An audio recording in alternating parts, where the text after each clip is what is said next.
A nurse swabs your arm. You have done this before. It is a small needle, a routine shot, and you are a grown adult who knows completely that nothing bad is about to happen. And the room starts to go gray.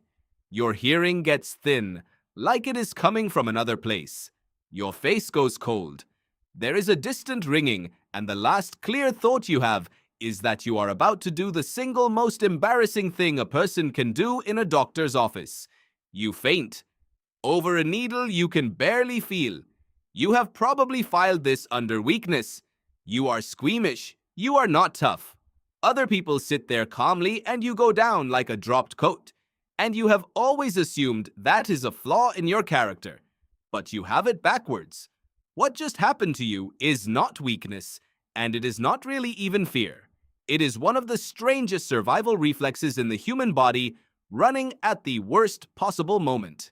Start with what makes this so odd, because once you see it, you cannot unsee it. Think about every other thing you are afraid of.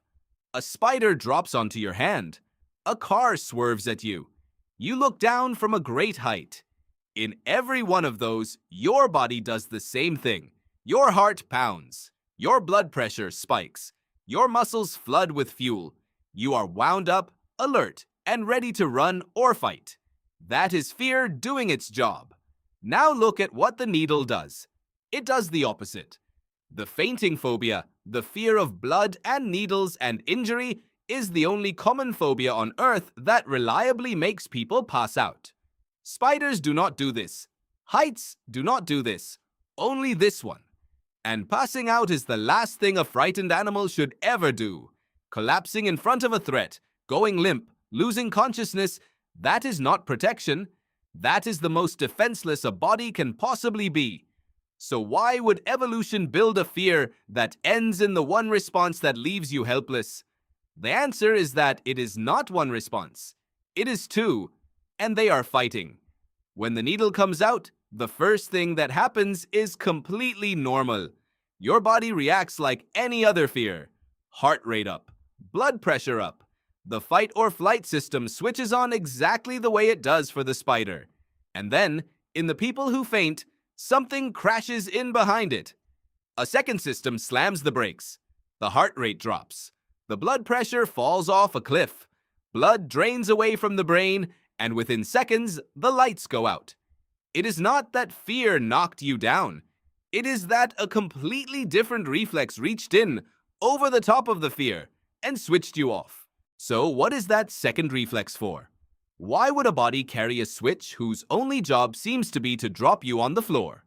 Here is the oldest explanation, and it is elegant, and I have to be honest with you about where it falls short. The idea is about blood loss. If you are wounded badly and you are bleeding, then a sudden, dramatic drop in blood pressure is not a malfunction. It is damage control. Lower pressure means slower bleeding.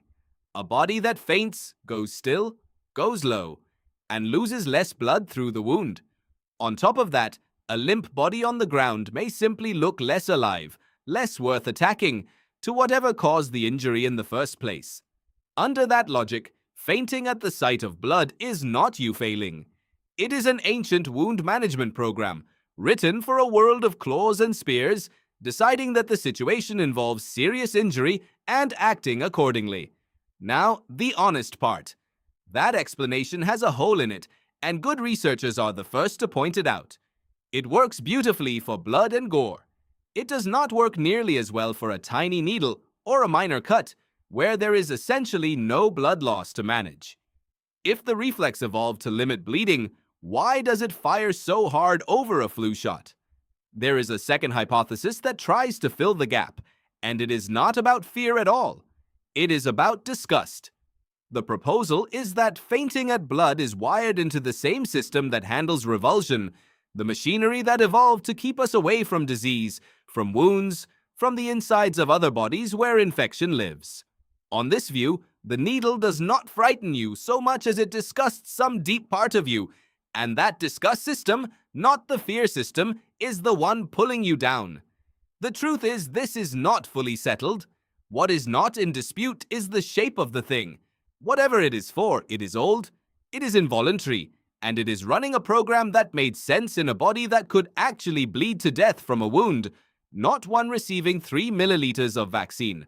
And this is where it turns practical, in a way almost nobody knows, and it might genuinely help you one day. If you are a fainter, the standard advice is exactly wrong for you. When people feel faint, they are told to relax. Breathe slowly. Calm down. For every other situation, that is good advice. For this one, it is pouring fuel on the fire, because relaxing lowers your heart rate and your blood pressure, and those are already the very things collapsing. The technique that actually works does the reverse. It is called applied tension. You deliberately tense the big muscles of your body, your legs, your arms, your torso, squeezing hard for a few seconds, releasing, and repeating. It forces your blood pressure back up and keeps the blood in your brain where you need it. You are manually overriding the ancient reflex, holding the pressure up by force while your nervous system tries to drop it. So the next time a nurse reaches for your arm and the room begins to tilt and gray out at the edges, do not breathe deep and try to go calm. Tense everything. Fight to stay up. You are not weak and you were never a coward. You are carrying a piece of survival equipment built for a much more dangerous world, one that still believes every time it sees that little needle that you are about to be torn open. It is trying to save your life the only way it knows how. It is just about 200,000 years out of date.